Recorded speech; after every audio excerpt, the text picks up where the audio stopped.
You want to get rich, right? You know who the richest people are. Bill Gates, Mark Zuckerberg, Jeff Bezos, Steve Jobs. Name any other billionaire, and you know what they all have in common? They started their own business. And the modern way to start a business is a startup.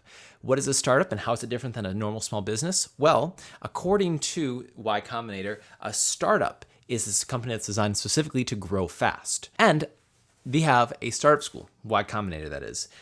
And in this video, I want to tell you exactly how they recommend to start a startup. Essentially, a startup is a hypothesis that says, if I solve X problem in this certain way, I'm going to be able to make money from that and be able to grow quicker than anyone else. And it's made up of 3 parts. You need a problem, your unique solution, and an insight or competitive advantage. So that talks about what a startup is, but how do you actually build one? Well, according to Y-Combinator, there are only 2 things that you need to do to build a successful startup. Talk to users and build your MVP. There's obviously more to that and it's oversimplified, but those are the 2 critical things that you need to do at the beginning. And let's go over this in a more prescriptive sort of do step 1, then step 2, then step 3 format. Step 1, you're going to want to talk to users. And you're going to want to do this first because you don't want to get stuck with the problem of building something, wasting a lot of time doing that, and then realizing that no one actually has that problem or cares enough to buy your solution to it. By starting with customers and talking to them in a specific manner, you're going to be able to extract useful information, make sure people are really going to buy your product when they show up, and most importantly, not waste your own time. So in a minute, I'll talk about how exactly to talk to users and make sure that you don't fall into the problem of just having people tell you what you want to hear. But first, I want to talk about which problem you should even be thinking about addressing. Because if you're like me, you probably have a million ideas and you're going, I could solve so many different problems. Which ones do I even focus on? There are 6 different criteria that Y-Combinator says make up a good problem, and you should use these to evaluate your ideas. Number 1, is your problem popular? That means, does it have more than 1 million people in the world who have that particular problem? That's not necessarily a requirement, none of these are, but you want to try to get as many of these features as possible. Number 2, is your problem in a growing market? That means that's growing more than 20% per year, and if you just build a solution, people will show up and buy it essentially. Number 3, do people want a solution right now, not a month from now? Number 4, have any of the laws or regulations around that problem recently changed? Because that means that there's probably some new demand. Number 5, is there a market potential of billions of dollars? Can't really have a billion-dollar company if you can't make $1 billion from that idea. Number 6, is this a problem that people solve multiple times per day, or at least very frequently? The more frequent, the better. Trying to pick problems with as many of these criteria as possible will help you automatically get a business idea that works for you. But of course, we're going to need to get to that solution. And to do that, it's actually helpful to look at how to interview a user and make sure to extract that useful information rather than just fluff and meaningless compliments. This is based on the lecture, How to Talk to Your Users, and that's based on the book, The Mom Test. Now, what the Mom Test essentially is that if you talk to your users in the right way, you are going to focus less on their opinions and future hypotheticals of, if I build X, would you buy it? And instead get down to specifics of their life. Your goal is not to pitch them anything. And in fact, it's at this stage, you probably shouldn't have any ideas or shouldn't be attached to any ideas because likely they're a pretty terrible solution. Your only goal at this time is to understand what the user's problem actually is. It's their job to own the problem. Your job is to own the solution. So the general rule is that you should never talk about hypotheticals or opinions of the user. Instead, you should focus on past times that they've encountered the problem and the specifics around those situations. How much does that cost? What do they think of that? What's wrong with that current solution? And there are 5 specific questions that Y-Combinator recommends that you ask. Number 1, what is the hardest part about doing the thing you're trying to solve? Number 2, tell me about the last time that you encountered this problem. Number 3, why was that hard? Number 4, what, if anything, have you done to try to solve that problem yourself? Number 5, what don't you love about the solutions that you've already tried? What is the hardest part about doing the thing you're trying to solve? Helps you get to the real problem. Tell me about the last time that you encountered this problem, gets you to a specific story that can reveal smaller problems. Why was this hard gets to the root cause of those smaller problems. What, if anything, have you done to try to solve this problem? Helps you get at alternative solutions that they're already exploring, and also it lets you know if that problem is really worth their time. A lot of people are going to say that this is a huge problem in their life and then not do anything to solve it, which shows that actually it's really not that important. And then number 5, what don't you love about your current solution? It lets you know what are those critical features that might be that game changer and market differentiator that really sells your product. Of course, this doesn't actually address how you get that solution. That's the part that requires creative insight. But identifying a problem is one half of a good solution. And you can try doing this exercise with yourself or communities that you're already a part of.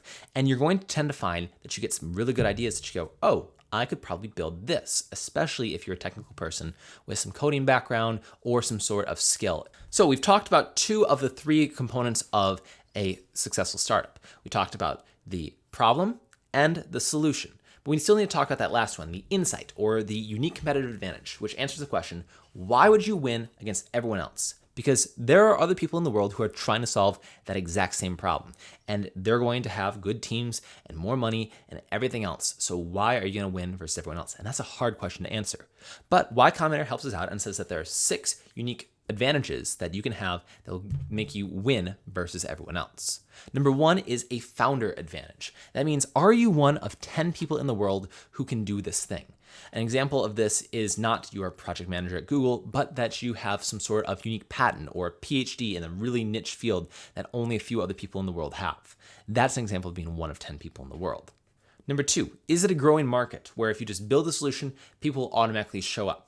Great example of this year is COVID, quarantine, and schools. If you had a solution that dealt with schools reopening during COVID and keeping everyone safe and helping prevent that reinfection, you would just be instantly making money because everyone is desperate for a solution right there. Number 3, is your product obviously 10 times better than the competition? Just by glancing at it, people go, oh my God, this is fantastic. Number 4, do you have some way to get customers for free? Examples of this would be unique partnership deals or having an existing distribution platform like a social media following, or having some unique marketing strategy that no one else has thought of. And number 5, do you or would you have a monopoly on the market? Monopoly means that you control some unique aspect that is impossible to replace. Examples are Facebook users. If you're going up against Facebook, there is no way that you can compete against them with their 3 billion users. You would have to create that yourself. They have a monopoly on that because they own that data fully. Now, these 3 things, the problem, the solution, and the insight, make up a successful startup. And considering all these questions can help you evaluate the idea. The more factors that you have that successfully answer these questions, the better. And the more useful data that you can extract from those customer interviews, the better. At this point, though, you should have gone through and interviewed somewhere around 10 to 30 different users that you could possibly see building a product for and have an idea that you're going, oh, this actually fits a lot of these criteria, and I think it has a decent shot of building it. Now we're at the stage of actually building your MVP. This is an important step. We want to be focusing on building the minimum set of features that's required to deliver value to the users, nothing else. We don't want to build the entire feature set or try to go above and beyond. Instead, we want to get dirty with paint on our shirt and do a rough sketch rather than being in a tailored suit and painting a masterpiece. So how do you decide what to build for your MVP? Well, you want to get the absolute minimum feature set that's required, and you want to be thinking in terms of weeks, not months. What could you build in 4 weeks? And then you want to write that down so you can't change that one weekend when you go, oh, we really need X feature. Or if you do, you can at least write that down and be honest with yourself that you're changing that. Then, after doing that, 1 week into the process, you've written down your 4-week thing and your 1 week in, go ahead and cross out anything that you can't get done in the next 3 weeks, because chances are you wrote way too many features for it, and start cutting out the really important ones until you get down to that 1 or 2 core features that you actually can get done in that time and deliver well enough. Then what you want to do is get it in front of users as fast as possible.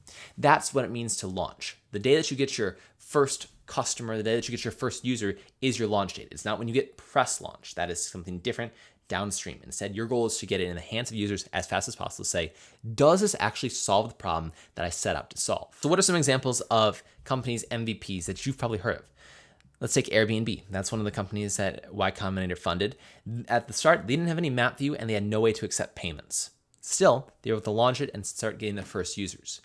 Twitch started off as Justin TV. All it was a live video stream of one person with a chat box. That was it. Stripe, the online payment solution for everyone, started off as dev/payments, and they had no way to actually have customers implement it. Instead, they had to manually implement it themselves, and that's how they did the entire thing. So for all those people who are saying, oh, I need to do X, Y, and Z, and it's going to take me 2 years to do it, this is where you want to get creative and take that hacker mentality. How can you just have a landing page and start talking to your users and try to get some real commitments from them that they will buy X when it's built if you can deliver that? Or you take a bunch of other solutions that already exist on the market and then hack them together and make them work manually, and then you sell that. Because if you can start getting real cash or real commitments from users, that's when you know that your idea actually has legs, and you want to get to that point as fast as possible. Because chances are your original idea doesn't have legs. So at this point, you've talked to about 10 to 30 users and found a problem that a lot of people have. It's really popular. People want to solve right now. Fits all those criteria. You've got real data that they actually care about this and are looking for real solutions. And number 3, you've got a reason why you're going to win versus everyone else. Then you've built your MVP and you're getting in the hands of real users. At this point, you're going to be talking to users again and getting feedback on your product. You're going to be getting 3 things from your users at this point when you talk to them. You're going to be getting compliments, which feel great, but you don't really care about. Fluff, which is all this hypothetical talk. And number 3, feature requests. You don't want any of these. You want to figure out, did this solve the real problem? If not, you want to figure out why that didn't and how you can actually solve that problem. You don't want to take your solution and apply it to a new problem. Your goal is to solve that problem. And if it did solve the problem, you want to figure out where is it still going wrong or how can it do a better job solving that problem in the future. You want to keep it focused on specifics. If you get compliments, you're going to find yourself saying things like, thank you, or that went great, or everyone loves this. And if you're hearing that, you should be very suspicious and you should get it back to specific details about the user's life. When did they encounter this last problem? Can you tell me more about how you're solving that right now? What don't you love about the features that you're currently using? Going back to those 5 questions. If you are getting fluff, which is any hypothetical talk, like, oh, I absolutely would use that, or I might do that in the future, sure. Then you're going to also want to try to get it back down to specifics. What have they done in the past? Could you try to get them to take action on your product right now? Would they be willing to buy something right now? Get some real commitments from them.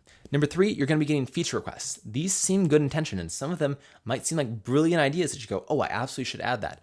But you want to be very careful. Instead, you want to understand why they're requesting that feature. If they're requesting analytic dashboards, you might say, why do you want analytics? What would that problem solve? And then they might go, well, I want to be able to email a report to all of my superiors so they can see how we're doing on X product. And if that's the case, they don't need a custom data dashboard. They just need that certain number delivered to them. And that's a lot easier to implement than a custom analytics dashboard. You want to drill down to the specifics of the problem and why they're having that if you're receiving any feature requests.